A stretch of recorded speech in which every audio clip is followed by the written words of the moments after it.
This is Jordan Tower with JT News. Make sure you smash that like button, smash that subscribe. Let's get right into the news. All right, so Sturdy Youngin puts out Trippin' with Fergie on it. Fergie's on this song.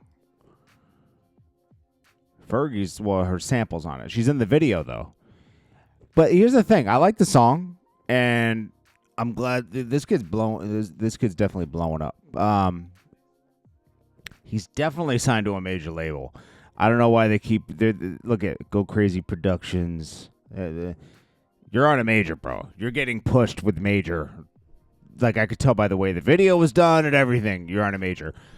But these majors sometimes, they're like, you know what? Let's act like it's indie. And, you know, like they did with Trinidad James. He was signed to Def Jam for a whole year before you even heard that. Gold all on my chains. You know, before he... And... they do this little game, and just be honest. It's obvious, you know, and people are going to find out eventually. Watch, soon they'll announce he signs a, you know, always got to give. I remember when Mobb Deep did this. They signed to $5 million to Jive, which they didn't. They signed for, I don't think they got any money because they had to be bought out of their previous contract when they first signed to Jive. And then Jive dropped them, and then they got to sign to 50. But, this is a thing they do, like Ball. What's his name? Le'Veon Ball, or whatever his name is, with his song out right now. What is it?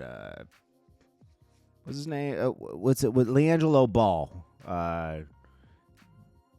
The Def Jam said they signed him for like what, $13 million. No, no, they did not. Not for one song. He got a single deal with probably an option of doing an album. And, you know, he's doing good. He's doing good. But I think he had the deal before that. What happened was he got on Neon Stream, and they pushed that clip hard and made it feel natural. These labels are good. This is why Drake is not going to win his case against UMG. It might look like he wins a little bit, right? But in the end, he's not going to win. They always win. They always win. They have too much power. It's like politics, man. It's deep. There's some guys in Germany that own UMG, or wherever they're from, somewhere in Europe, right? This thing is deep, man. It's political. Okay, so then... A$AP Rocky lawyer was reading out all the text messages, and he read off the N-word in the text messages. I was like, dude, what's going on here? Is A$AP Rocky cooked? Is this guy cooked, man? He refused a plea deal, and there's like video evidence of him, and they're saying it's a prop. It's a weird defense, and this is a really good lawyer. Like I said, Joe Tacopina is really good. I don't understand why A$AP. I would have negotiated the plea maybe, because this isn't looking good. I want to know why A$AP Rocky was so mad that day. Hopefully that comes out, right? I wonder if he's going to beat this or not. Like, he does have money, but he's in LA, okay, fighting this. And we've seen cases that should have gone one way go another way. I'm leaning to like he's cooked, but I've been more surprised, especially with celebrities.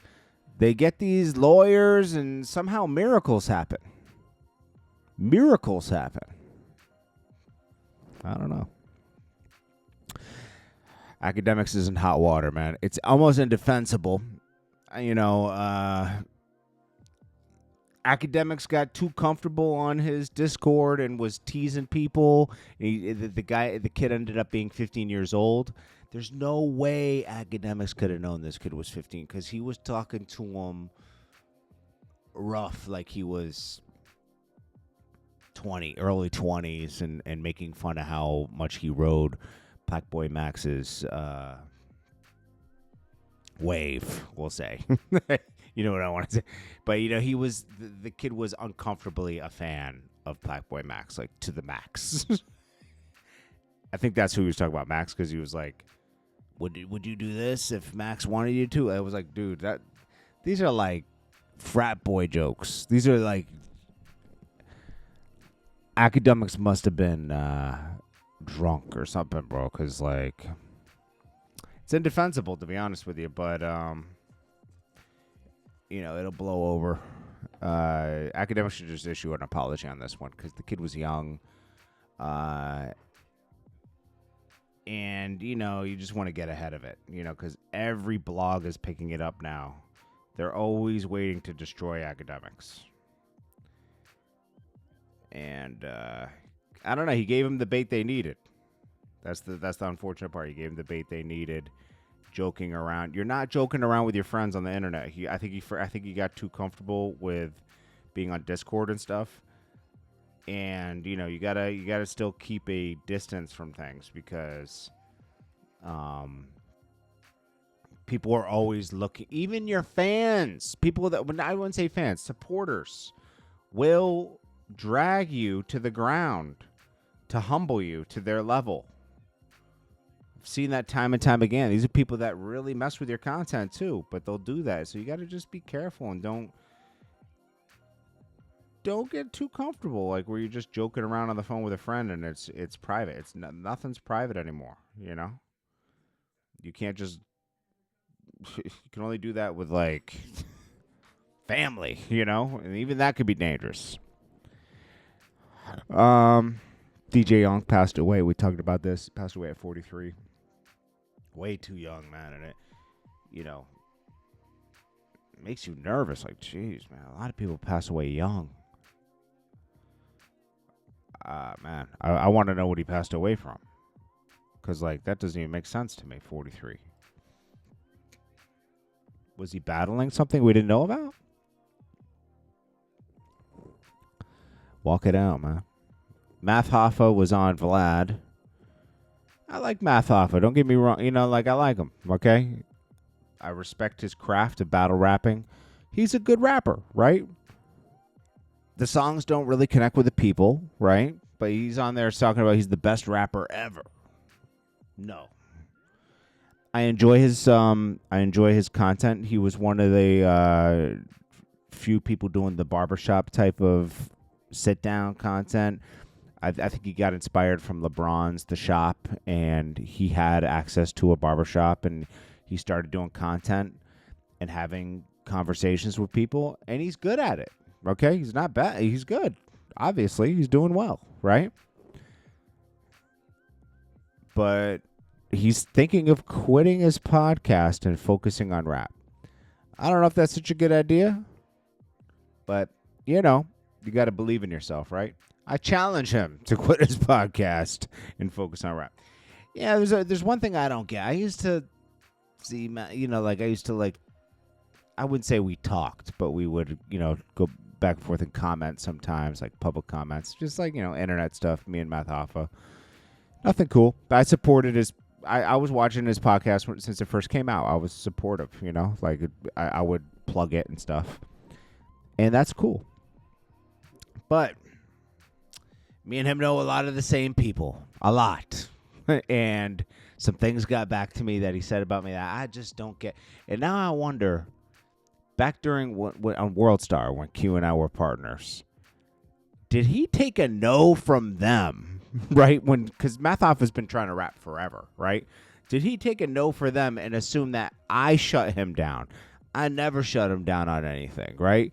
I don't know if he had a music video he wanted to do. I don't know if he reached out to me to do a music video. He wouldn't have spoken to me directly anyways back then. It would have been through a manager or something because I was busy, so I couldn't handle business and do videos, so I had to have I wouldn't even call it a manager. It was an assistant.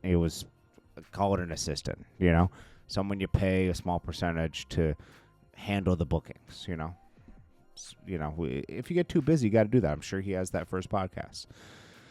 Man, somebody wanted to put. I don't even do interviews, right? I've turned down interviews from the World Star days and the Come Up days because those always. I did one once, and it always goes to where Nikki's doing this and that, or it talks about people that I had issues with in the past. I don't like talking about that kind of stuff because it is what it is, you know? Like, I'm not going to, like, reignite problems from my past where someone, because people look for a problem, you know? So, like, people will be like, oh, you said this about me. I'm not even going to mention any names because that'll bring it up, you know? But everyone has issues when they're doing business and making content, you know? And I don't like to like rehash those things. If those people have a problem with, they can talk to me directly, you know? I like to handle I like to be more discreet about a lot of stuff, and a lot of people like to be public. I only talk about public things on here, you know? Like things that are public, you know? I know a lot of things. I knew about the ASAP Rally and ASAP Rocky shooting the next day. It happened. Nobody had that. I didn't come out with it and talk about it because I knew someone that was directly involved in it, you know? So I didn't say anything, you know? There's a lot of things I know that I don't say anything about because they're not public, you know? Anyways, the Math Hoffa thing. I was just disappointed that this person was like they talked to Math Hoffa about me getting on there and talking about the Come Up and World Star and music videos, which undeniably I had an impact. I'm not saying I'm the best music video director ever, but I had an impact. And I didn't even ask to be on it. But he just ignored it. Like I was a nobody. And I was like, oh, this guy has a problem with me, Math Hoffa. I was like, okay. I don't care. I mean, I still respect his art. I see him pushing his music on his podcast. I really do enjoy a lot of different guests he has on there, and he asks them good questions and gives a good perspective. But you know, you can't be feeling yourself too much. I know this is the first real success Math Hoffa's had in his career, and it feels good, and I'm happy for him. Everyone deserves to. He's been working in music a long time. He was good at battle rap, but it doesn't pay a lot, you know? He's getting paid now, and I'm happy for him. But gotta calm down. Some people hold animosity. I didn't do anything to Math Hoffa. I didn't even really... I heard of Math Hoffa in the past, but I never had any direct conversations with him during the World Star days. But he's obviously holding on to something from that time. Maybe he was denied by Q or somebody for something, but it seems like he has an issue. It is what it is, man. I've known that for 2 years. I just haven't said anything about it, you know? 2 years he said that thing about me. About 2 years ago. And I was like, it's just disappointing, man, because I have the utmost respect for a lot of people that are hustling, you know? But, you know, and you could say, oh, he's doing better than you know. So what? Good for him. I'm focused on doing what I'm doing. I'm happy doing what I'm doing. I do plenty of things in this world. I don't just do YouTube. This is one thing I do, and I thoroughly enjoy it. As you can see, I do it all the time. I enjoy it. But, dude, it's crazy. People are disappointing, man. That's all I could say. Anyways, hopefully Akademiks gets ahead of this because it seemed like people were just waiting to take Akademiks out. It was inappropriate. Very inappropriate, but he needs to apologize for it, that's all. And move on from it because it's not like he actually physically did anything to the person. It's just he was being he was kind of bullying the kid, let's be honest, you know? See, it's a 15-year-old kid. He doesn't know what he wants to do in life yet, and he's figuring it out, and he's a fan of certain content. I don't know. It is what it is. You know, that's a weird time in life between when you're like a teenager up until like you're 26. You're really just figuring things out. Anyways, Jordan Tower with JT News. Peace. Smash that like button for me.